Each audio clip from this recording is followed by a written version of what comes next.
오늘 성경 본문 말씀에 보시면 22절과 25절 말씀을 보십시오. 거기 보시면 사도 바울은 계속 그런 말을 하고 있어요.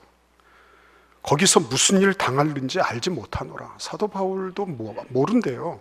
그리고 25절에 보시면 여러분이 다 내 얼굴을 다시 보지 못할 줄 아노라. 굉장히 비관적인 그런 얘기들을 풀어놓고 있습니다. 사도 바울이 뭘 못했죠? 기도를 못했습니까? 아니면은 천국을 미리 가서 3층 천을 보지를 못했습니까? 아니면은 그에게 능력이 없었습니까? 죽은 사람도 살려내잖아요. 다 있었단 말이에요. 그런데 뭘 몰라요? 거기서 무슨 일 당할는지 모르겠다, 이렇게 얘기하고 있는 거예요. 그리고 여러분들이 다시는 내 얼굴을 보지 못할 줄 아노라. 자기가 앞으로 미래에 대해서도 모를 뿐 아니라 다시는 에베소 장로들을 만날 수 있는 그런 기회가 없을 것 같다라고 이렇게 생각하고 있는 거예요. 그러니까 여러분, 미래가 불가 예측하다고 하는 거는 신앙생활을 하든지 아니하든지 다 똑같이 모든 사람에게 태워진 그런 부담입니다. 그렇죠, 여러분? 그거는 어떻게 보면 미래가 분명한 줄 알면 나는 그렇게 하지 않았을 텐데, 그렇죠? 내가 왜 거기 투자를 했지? 내가 왜 그거를 선택했지? 내가 왜 그 회사에 들어갔을까? 미래를 알면 그렇게 할 리가 없는 거죠. 우리는 그러기 때문에 어쩔 수 없이 불확실한 삶을 살아가고 있는 그런 존재들입니다. 근데 여러분, 거기에 한 가지 더 문제가 있는 게 있습니다. 오늘 본문 말씀을 보십시오. 23절을 보십시오. 오직 성령이 각 성에서 내게 증언하여 결박과 환난이 나를 기다린다 하시나. 에베소 장로들을 불러서 밀레도에서 지금 사도 바울이 말하는 겁니다. 나는 예루살렘으로 간다. 근데 예루살렘에 들어가는 데 대해서 성령님께서 뭐라고 말씀하시냐면 결박과 환난이 나를 기다린다, 이렇게 말씀하신다 그랬어요. 여러분, 성령께서 뭘 해주셨어요? 사도 바울이 예루살렘 들어가면은 거기에 뭐가 기다린다고요? 결박과 환난이 기다린다, 이렇게 말씀하셨다는 겁니다. 그러면 저 같으면 어떻게 할 것 같아요? 여러분들은 어떻게 하시겠습니까? 저는 이렇게 할 것 같아요. 아유, 참 감사합니다, 하나님. 내가 예루살렘에 들어가서 곤욕을 치르기 전에 내가 이렇게 미리 방지할 수 있도록, 그런 곤욕을 치르지 않아도 되도록 나를 보호해 주셔서 감사합니다. 그리고 예루살렘 보고 빠이빠이 그러고 저는 딴 데로 갈 것 같아요. 여러분은 어떠십니까?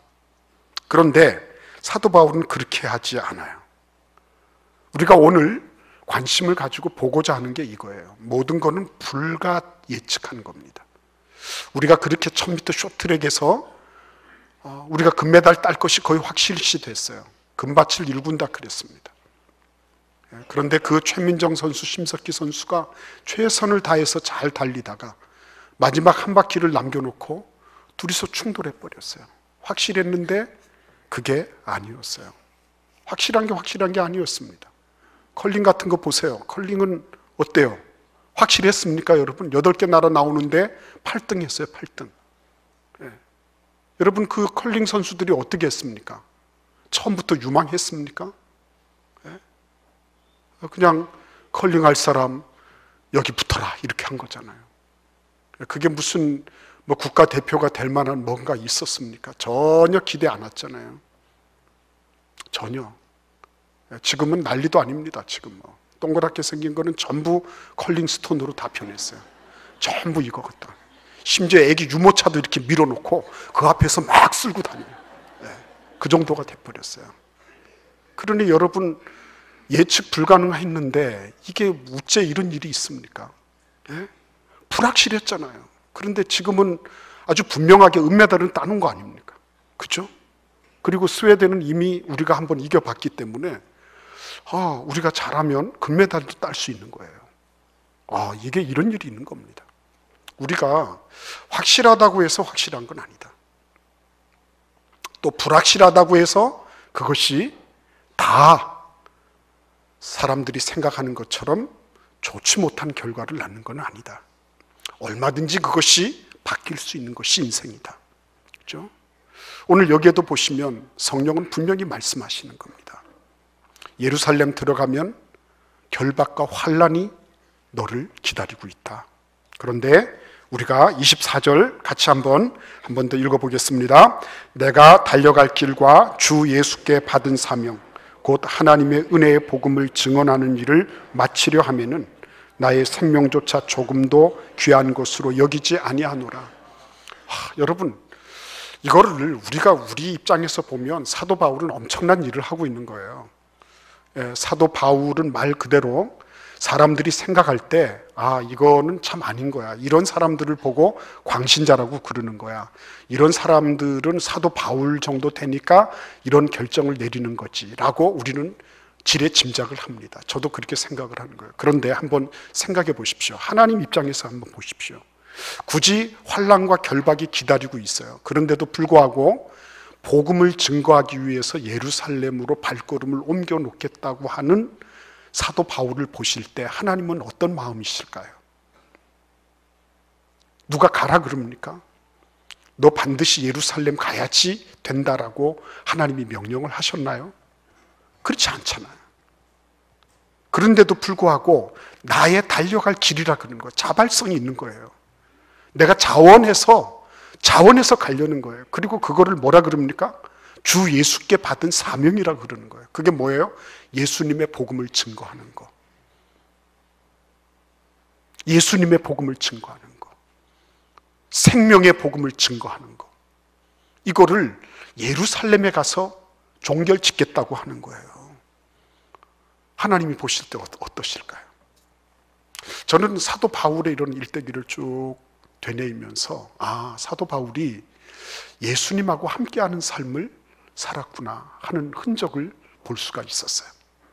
사도 바울이 예수님을 만났잖아요. 그리고 다메섹에서부터 제자를 삼기 시작했지 않습니까? 그런데 그렇게 하다가 어떻게 했죠? 아라비아 사막으로 갔어요. 그리고 그곳에서 3년 동안 예수님과 함께 교제하는 삶을 살았어요. 그리고 예루살렘으로 왔어요. 그런데 그곳에서도 사도 바울은 계속해서 예수님을 기다렸어요.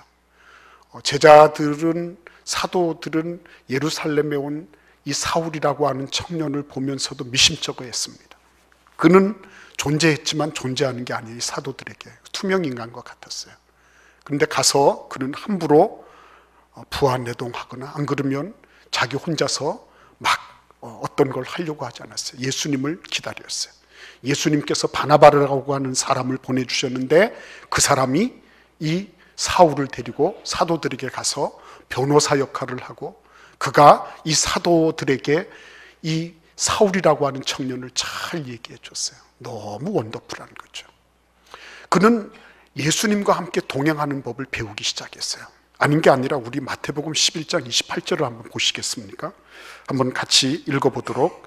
마태복음 11장 28절 말씀입니다. 수고하고 무거운 짐진 자들아 다 내게로 오라. 내가 너희를 쉬게 하리라. 아멘. 여러분 보십시오. 내가 너희를 쉬게 하리라. 이 말씀 모르는 분들이 없어요. 저는 언젠가는 혀 꼬부라져가지고 술 막 고주망태로 먹고 혀 꼬부라져서 이거를 외우고 있는 사람도 제가 들은 적이 있어요. 수고하고 무거운 짐진 자들아 다 내게로 오라. 내가 너희를 쉬게 하리라. 그런데 예수님은 28절까지만 말씀하신 게 아니에요. 29절도 말씀하셨어요. 29절 뭐라고 되어 있습니까? 같이 읽어보겠습니다. 나의 멍에를 메고 내게 배우라. 그리하면 너희 마음이 쉼을 얻으리니 이는 내 멍에는 쉽고 내 짐은 가벼움이라 하시니라. 여러분 28절 말씀을 29절에서 다시 부연 설명하고 계세요. 근데 거기에 보시면 나는 온유하고 겸손하니 나의 멍에를 메고 내게 배우라고 말씀하고 계세요. 그러면 너희 마음이 쉼을 얻을 것이다 그러셨어요. 내게로 왔어요. 내게로 와서 그냥 다 쉼을 얻는다고 말씀하지 않으셨어요. 예수님은 내 멍에를 베고 배우라고 말씀하셨어요. 내 멍에를 베고 배우라. 그죠? 우리에게 이 멍에를 메고 배우는 그런 기회가 있는 거예요. 내 마음이 왜 이렇게 쑥쑥할까? 내 마음이 왜 이렇게 편하지 못하지? 나는 예수님께 기도한다고 하고 교회를 다닌다고 하지만 나는 왜 작은 일에도 이렇게 쉽게 분노하고 내가 왜 그렇게 작은 일을 하나를 놓지를 못하고 밤잠을 설치는가? 왜 그래요? 오늘 이 마태복음 11장 29절 말씀을 보시면 예수님의 멍에를 메고 배웠느냐 하는 문제를 우리는 지적해야 되는 거예요. 예수님은 우리에게 내 멍에를 메고 내게 배우라고 초청하고 계세요. 그렇죠? 예. 다른 거는 다 훈련해야 되는 거 알고 있어요. 그런데 예수님을 배우고 예수님께서 뭐라고 하시는지, 무엇을 기뻐하시는지에 대해서는 배우려고 하지 않아요. 나는 그냥 예수님께 나오면 다 된다고 생각하는 거예요. 아니라고 말씀하시는 겁니다. 그래서 우리가 예수 그리스도의 멍에를 메고 말씀 묵상을 배우고 중보기도 사역을 배우고 바나바 사역을 배우고 내가 그런 일들을 해나갈 때 무슨 일이 생기는 거예요? 마음에 하나님이 주시는 평안을 누릴 수 있는 거예요. 평안은 그냥 온다고 말씀하고 있지 않습니다. 훈련받는 거예요. 예수님과 동행하는 법을 훈련하는 거예요. 이러한 훈련 요목들을 통해서 우리에게 그런 길들이 기다리고 있는 거예요. 예.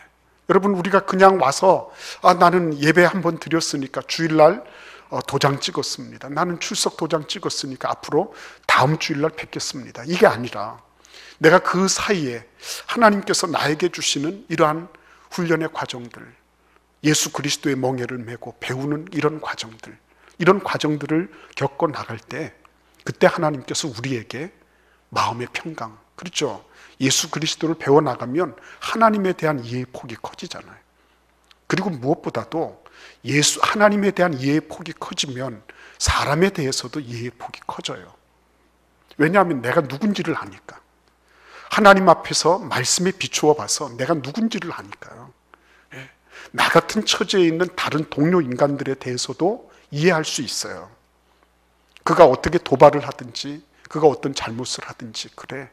내 모습을 내가 말씀을 통해서 배웠기 때문에 용납하게 되고 이해하게 되고 이해할 수 있도록 노력하게 되고 기도하게 되는 거예요. 어떻게 마음에 평안이 없겠습니까? 내가 예수 그리스도의 멍에를 메고 그분께 나아가서 배우는데 배우면 배울수록 예수님의 사랑이 감사하고 배우면 배울수록 내 주변에 있는 사람들하고의 관계, 무엇보다도 내가 그들을 보는 눈들이 달라지는데 어떻게 평안하지 않을 수 있겠습니까? 평안해지는 거예요. 쉬워지는 거예요. 내 인생이 그렇게 고달프구나. 그래, 그렇지 않습니다. 예수님의 멍에를 메고 배우면, 그러면 예수님께서는 내가 너희들의 마음을 쉬게 하겠다, 이렇게 약속하고 계신 거예요. 그러니까 여러분, 사도 바울이 이러한 일들을 감행할 때에 그가 어느 한순간에 욱하는 심정으로 충동적으로 이렇게 선택한 것이 결코 아니라는 걸 알게 됩니다. 그는 무수하게 예수님과 함께 동행하는 법을 배웠어요. 그의 멍에를 메고 그를 따라가는 그런 동행을 연습해 왔던 사람이라는 거예요. 그 결과가 뭐예요?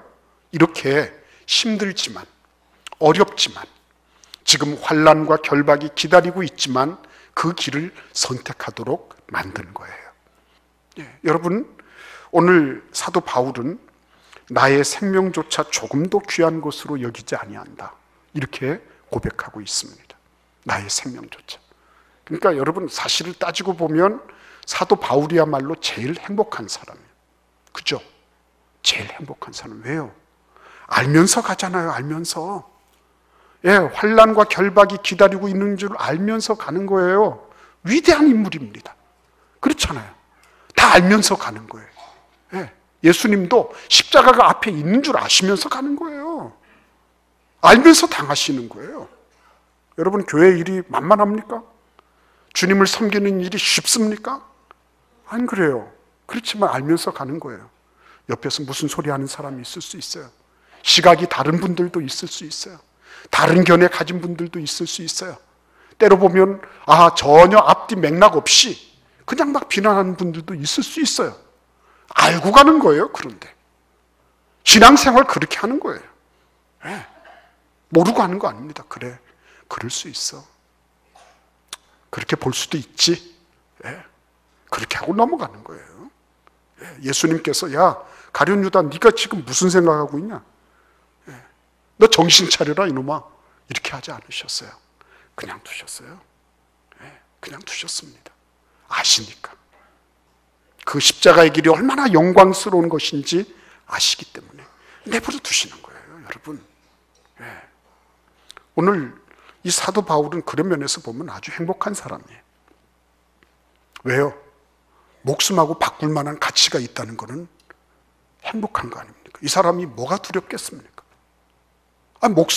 목숨보다 더 귀한 가치가 있고 목숨하고 바꿀 만한 그런 위대한 것이 있다면 여러분 그 사람이야말로 제일 행복한 사람 아니겠어요? 내가 가지고 있는 거 다 내놓고 심지어 생명까지 다 내놓는다 할지라도 그것하고 바꿀 만한 그런 가치를 발견했다면 이 사람은 진짜 행복한 사람이에요. 하나님이 우리에게 주신 복음은 그런 것입니다. 우리는 이 세상을 살아가는 이 살덩어리를 만족시키고 이게 어떻게 하면 좀 더 안일하고 편안하고 괜찮게 갈 수 있을까를 생각하는 그런 세태 속에 우리가 있어요. 근데 이 정도가 아니라 이것이 존재하는 것은 그보다 훨씬 위에 있는 이 살덩어리, 이 피부치로 어떻게 할 수 없는 영원한 가치를 추구하도록 하나님이 우리를 그렇게 불러주신 거예요. 사도 바울은 그 자리에 있었던 것입니다. 얼마나 멋집니까? 그렇죠? 우리 로마서 1장 16절을 같이 읽어보겠습니다. 내가 복음을 부끄러워하지 아니하노니 이 복음은 모든 믿는 자에게 구원을 주시는 하나님의 능력이 됨이라. 먼저는 유대인에게요 그리고 헬라인에게로다. 사도 바울은요 이 복음이 가지고 있는 능력을 확신했습니다. 예루살렘 가면 결박과 환란이 기다리고 있는다 하는 것을 모르고 있는 것 아니었어요. 그럼에도 불구하고 이 복음은 모든 이에게 반드시 증거돼야 돼요. 율법의 중심지, 그 율법 전통의 모세 율법의 그 중심지 예루살렘에도 이 복음은 반드시 필요했던 거예요. 그래서 이 복음을 전하는 데 있어서 이 예루살렘을 반드시 거쳐야 되겠다 이렇게 마음먹게 됐어요. 그가 소영웅심리로 그렇게 했을까요? 그가 자기 이름 한번 드러내려고 그렇게 했을까요? 그렇지 않습니다. 복음이 지니고 있는 찬란한 영광, 나를 위해서 십자가에 예수님께서 달려주셨다는 이 엄청난 이게 도무지 인간으로서는 도무지 받아들일 수 없는, 납득될 수 없는 이 엄청난 사건, 이 팩트 앞에 이 사도 바울은 녹아내릴 수밖에 없었어요. 그거 생각하면 감사하고, 그거 생각하면 용서하지 못할 사람이 없고, 그거 생각하면 나 같은 죄인도 용서받았는데 그런데 넌들 어떻게 했냐, 그렇죠? 그 복음의 능력 앞에 사도 바울은 완전히 무장해제 돼버린 거죠. 그리고 이 복음의 능력을 그가 알았기 때문에 다른 사람들에게도 이 복음의 능력이 반드시 필요하다는 것을 그는 알 수밖에 없었어요. 그래서 복음의 이 능력을 가지고 예루살렘에 들어가기를 원했던 겁니다. 어떻게 저항할 수 없는 능력이에요. 이 복음의 능력은 하나님이 사람이 되셔서 사람 구하시려고 이 땅에 오신 거예요. 그리고 사람들보다 더 못한 그런 환경을 다 겪으시고 좁은 길 걸으시다가 십자가에 달려서 죽으시는 거예요. 근데 어떻게 이런 일들이 가능할까 하는 거예요. 그 은혜를 입은 사도 바울이 자기도 그 길을 걸어가겠다는 거예요. 자기도 그 길을, 나도 예수님이 걸어가셨던 그 길을 나도 걸어가겠습니다. 그러고 나선 거예요. 뿐만 아닙니다. 우리가 한번 4장 1절, 마태복음 4장 1절도 읽어보겠습니다. 그때 예수께서 성령에게 이끌려 마귀에게 시험을 받으러 광야로 가사, 성령님께서 어떻게 해요? 시험 받는 자리로 예수님을 이끌고 가셨습니다. 그걸 막으셔야 되지 않을까요? 그렇죠? 내가 이런저런 구설을 들을 때 그런 거를 예방해 주셔야 되지 않을까요? 내가 이렇게 저렇게 힘든 일을 당면할 때 그때 하나님께서 좀 탁 나서셔서 기적적으로 이런 걸 탁 바꿔주시면 얼마나 좋을까요? 그런데 그렇게 하지 않으세요. 하나님께서 사도 바울이 이런 일들을 당할 것을 알고 계시지만 내비두시는 건 뭐예요? 이점이 있으니까, 영적 유익이 있으니까 그런 거예요. 사도 바울은 그곳에 가서 죽었습니까? 아니에요. 결박당했지만 그는 기적적으로 계속해서 살아남습니다. 하나님께서 그들 가운데 함께하고 계신 것을 그는 경험해요. 뿐만 아니라 그는 어떻게 해요? 그곳에서 재판받으면서 로마 황제의 법정까지 갈 수 있는 합법적이고도 아주 적법한 절차를 얻어내는 거예요. 로마가 어떤 곳이에요? 그때 당시 이 모든 지중해 세계의 패권을 쥐고 있는 전 세계 정치, 경제, 사회, 문화의 중심지 아닙니까? 근데 그곳에 가서 황제 앞에 설 수 있는 당당한 길을, 그러니까 이 황제한테 나가는 길을 누가 보호해요? 로마 정부가 보호하는 그 길을 가게 된 거예요. 얼마나 이게 기가 막힌 일입니까? 영적 유익을 얻는 거예요. 그러니까 하나님께서 굳이 휘스를 불리지 않으시는 거예요. 예, 그래, 너 좀 힘들지? 차징당해서 네가 좀 몸이 휘청거렸지? 괜찮아, 너 골 넣을 수 있어. 이렇게 하시는 거예요. 우리도요, 하나님 앞에 내가 주님의 길을 순종하고 말씀 따라 내가 걸어가는데, 그런데 옆에서 태클 들어오고 차징이 있어요. 그렇지만 하나님께서 휘슬 불지 않으실 때, 하나님 참 감사합니다. 나에게 뭔가 영적 유익이 있는 줄 믿습니다. 이렇게 하고 담대히 나아가는 은혜가 있기를 바랍니다. 예, 여러분 하나님 앞에 강하고 담대하세요. 하나님이 지키실 그런 능력이 없어서 그런 게 아니에요. 사도 바울을 건져낼 수 있는 무엇이 없어서 그러신 게 아니에요. 그러나 사도 바울에게도 유익하고, 그리고 온 교회에 유익하고, 앞으로 전 세계를 향한, 전 민족을 향한 복음 선교를 위해서 반드시 필요했기 때문에 하나님은 영적 유익을 위하여 사도 바울을 그냥 내비두신 거예요. 그리고 그는 자발적이면서도 확고한 사명의식을 가지고 예루살렘을 향하여 가게 된 것이에요. 그러니까 여러분, 이게 참 놀라운 일이죠. 우리를 단지 사도 바울의 어떤 행적을 아는 그런 사람으로 하나님은 우리를 그렇게 부르고 있지 않습니다. 우리도 어떻게 해요? 사도 바울과 같은 영원한 가치, 복음이 지닌 이 엄청난 가치, 예수 그리스도로 말미암아 우리가 누리는 이 엄청난 영광스러운 복음의 그 은혜, 그렇죠? 이거를 사도 바울이 주체하지 못하는 거예요. 주체하지 못하는 거예요. 우리 같이 한번 베드로전서 1장 25절 읽겠습니다. 오직 주의 말씀은 세세토록 있다 하였으니 너에게 전한 복음이 곧 이 말씀이니라. 아멘. 너에게 전한 복음이 이 말씀이다. 하루를 살아도 영원히 사는 거예요. 하루를 살아도 이 복음의 말씀, 영원한 가치를 지닌 이 말씀 때문에 사도 바울은 예루살렘을 향하여 굳이 그 길을 걷고자 했던 것입니다. 사도 바울은 복음을 선택했고 복음을 증거하는 것을 선택했어요. 그 결과는 여러분이 알고 계세요. 오늘 우리에게 하나님께서 말씀하십니다. 이 불확실한, 아니 이단 옆차기 당하고 태클 당하는 이런 상황 속에서 넌 뭘 택할래? 예수님은 우리를 위해서 십자가를 택하셨어요. 기도하겠습니다.